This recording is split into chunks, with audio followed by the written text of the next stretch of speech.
कल्याण ग्रामीण मध्ये असलेला आणि डोंबिवली शहराला लागत असलेला सागाव सोनारपाड्यातला हा पिंपळेश्वर महादेव मंदिर आणि पिंपळेश्वर महादेव मंदिराचं या पंचमीचं असलेलं मोठं नाव. आणि या डोंबिवली क्षेत्रात जेव्हा एमआयडीसी आली त्याच्या अगोदरच पुरातन मंदिर आपले पिंपळेश्वर महादेव मंदिर. आणि मग एमआयडीसी आल्यानंतर एमआयडीसीच्या ताब्यात गेलेली जागा आणि त्या दिवसापासून या पंचक्रोशीतले सर्व समाजाचे लोक, हिंदू बांधव, की मंदिर हा आमचा आहे आणि त्याच्यासाठी सतत लढत होते. अनेक बैठका झाल्या.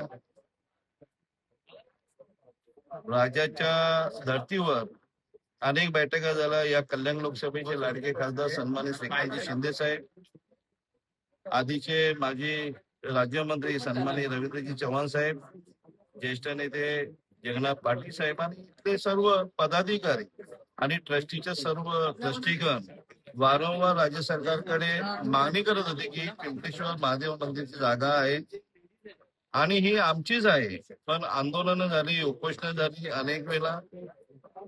तुम्हाला आम्ही सांगू इच्छितो की हा मंदिर 1995 साली आमच्या आदरणीय धर्मवीर आनंद दिघे साहेबांनी याचा प्राणप्रतिष्ठा केली, याचं उद्घाटन केलं आणि खिडकारेश्वर मंदिरचे डिकेरस बाबा हेही या उद्घाटनाला होते.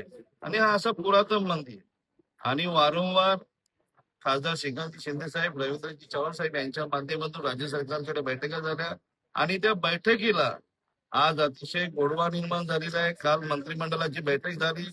महाराष्ट्र राज्याचे लाडके मुख्यमंत्री देवेंद्रजी फडणवीस साहेब, महाराष्ट्र राज्याचे लाडके माजी मुख्यमंत्री आणि आताचे उपमुख्यमंत्री आणि तमाम लाडक्या बहिणीचा लाडका भाऊ सन्माननीय एकनाथजी शिंदे साहेब आणि एमआयडीसी उद्योग मंत्री सन्माननीय उदयजी सामंत साहेब, या सर्व कॅबिनेट बैठकमध्ये हा विषय आला आणि तो तातडीने मंजूर केला. त्यामुळे या कल्याण ग्रामीण असेल, डोंबिवली क्षेत्रातले असेल, या पंचक्रोशीतले सर्व लोक असतील, हिंदू भाविक असेल, हिंदू नागरिक असेल, सर्वांना आज आनंदाचा सण आहे. आणि त्यामुळे भारतीय जनता पार्टी, शिवसेना आज आम्ही दोन्ही मिळून आज महाआरती केलेली आहे. अतिशय आनंदाचा उत्साह आहे. काल तुम्ही त्यांना विसरले असं समोर सांगतो.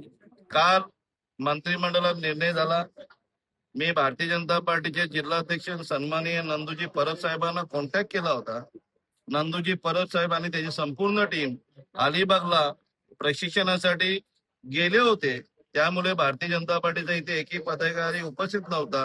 मी जिल्हाध्यक्ष नंदू परब साहेबांची परवानगी घेतली की बाबा आम्ही इथे आलेलो काय करू, तुम्ही पूजा करा असे आम्हाला नंदू परब साहेबांनी सांगितलं. म्हणून आम्ही काल पूजा केली आणि आज दोन्ही मिळून दिवस ठरवलेला होता आणि आम्ही मोठ्या संख्येने इथे सर्व भारतीय जनता पार्टीचे पदाधिकारी, शिवसेनेचे पदाधिकारी, सर्व नगरसेवक इथे उपस्थित आहेत. आणि मी मनापासून दोन्ही पक्षाचे ज्यांनी ज्यांनी या पिंपळेश्वरला पाठिंबा दिला, ज्यांनी ज्यांनी मदत केली, त्यांचं मनापासून मी अभिनंदन करतो आणि राज्य सरकारचं अभिनंदन करतो. एकंदरीत काल त्यांनी परवानगी दिली तर आज पुन्हा भाजप महायुतीचं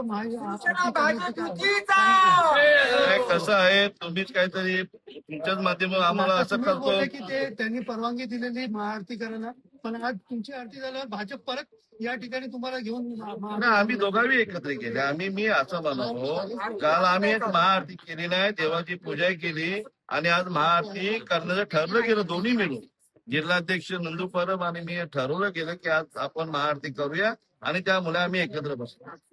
हे श्रेय अखंड समाज, आगरी समाज असेल, अखंड हिंदू समाज, आगरी समाज किंवा इतर सर्व समाजांनी 2009 ला जेव्हा चव्हाण साहेबांनी त्या नेतृत्वामध्ये आम्ही सगळं लढलो, फर्नांडिस म्हणून एक महिलेने इथे येऊन पोलिसाच्या बळाचा वापर करून गेट मारला होता.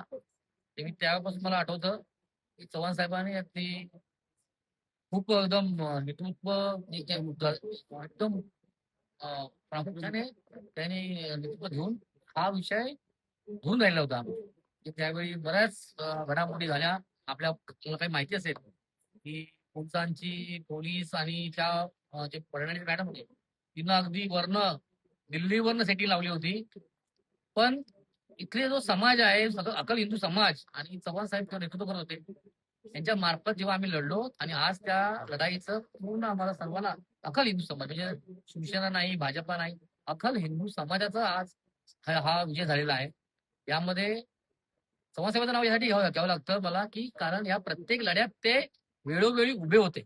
अगदी ती कॅबिनेट मंत्री नारायण राणे साहेबांची जी बैठक असू दे किंवा इतर छोट्या गोष्टी सुद्धा इथले जे ट्रस्टीचे ट्रस्टीचे जे माणसं आहेत त्यांच्याशी चर्चा करून त्याविषयी बोलणं, त्या पुढे काय केलं पाहिजे, जी रणनीती आखली गेली ही चव्हाण साहेबांच्या नेतृत्वात आखली गेली. म्हणून त्यांचं नाव घेतोय आणि हे श्रेय म्हणजे अतिशय प्रामुख्याने म्हणाल तर यामध्ये समाजाचा विजय झालेला आहे, अखल हिंदू समाजाचा विजय झालेला आहे. म्हणून सगळ्यांना शुभेच्छा आणि म्हणून हा जल्लोष आणि आरती करण्यात येते. पुढेही दिसणार तुम्हाला युती. तर पहिल्यांदा कल्याण डोंबिवलीतल्या प्रत्येक हिंदूला आज खूप खूप शुभेच्छा देऊ इच्छितो. कारण अनेक वर्षाचा पिंपळेश्वर मंदिराचा संघर्ष काल कुठेतरी समाप्त झाला आणि हे पिंपळेश्वर मंदिर आणि त्याची जी जागा आहे ती या समाजाची, इथल्या समस्त हिंदू लोकांची आहे असं राज्य सरकारने निर्णय घेतला. त्याबद्दल मी महाराष्ट्राचे आमचे लाडके मुख्यमंत्री देवेंद्र फडणवीस साहेब यांचा खूप खूप आभार मानतो. कारण हा जो संघर्ष आहे त्या संघर्षासाठी इथले जे आमचे नेते आहेत रवींद्र चव्हाण साहेब, त्यांचा खूप मोठा या संघर्षामध्ये वाटा आहे. कारण 2009 ते 2012 जेव्हा या ठिकाणी मोठ्या प्रमाणात अतिक्रमण करण्याची वेळ आली होती तेव्हा पोलिसांच्या बंदुका धरून, तेव्हा आमची सत्ता नव्हती, भारतीय जनता पार्टीची सत्ता नव्हती किंवा शिवसेनेची सत्ता इथे नव्हती, तेव्हा काँग्रेस राष्ट्रवादीची या भागामध्ये सत्ता होती आणि सत्तेचा दुरुपयोग करून त्यांनी या मंदिराच्या जागेवर अतिक्रमण करण्याचा प्रयत्न केला. आणि तेव्हा रवींद्र चव्हाण साहेब एक खंबीर नेत्यासारखे इथे उभे राहिले आणि तो त्यांचा जो हेतू आहे तो हाणून पाडला. त्याच्यामुळेच गेल्या 15 वर्षाचा जो संघर्ष आहे तो या भारतीय जनता पार्टीने जो प्रामुख्याने आज काल म्हणजे संपवलाय ना. आणि मला तर असं सगळ्यांना सांगायचं आहे की पिंपळेश्वर मंदिर आणि त्याची जागा ही तर झाकी आहे, दुर्गाडी आणि मलंगड आता बाकी आहे. एवढाच आमच्यासाठी तुमचा उद्देश आहे आणि त्याच्यासाठी रवींद्र साहेब चव्हाण साहेब यांच्या नेतृत्वाखाली आम्ही काम करतो. अरे आमची युतीच आहे ना, महाराष्ट्रामध्ये युती आहे, सगळ्याकडे युती आहे, महापालिकेत युती आहे. भाजपचे लोक घुसले नाही. काल ते विसरले असतील पण आज आम्ही त्यांना विसरलो नाही. आम्ही सगळे एकत्र आहोत. तुम्ही असं कशाला भेदभाव करता आमच्यामध्ये कुठलाही भेदभाव नाही. आमची युती म्हणजे ती अटूट आहे. तुम्ही त्याला बिलकुल काळजी करू नका. आम्ही आमच्या नेत्यांच्या नेतृत्वाखाली काम करतो.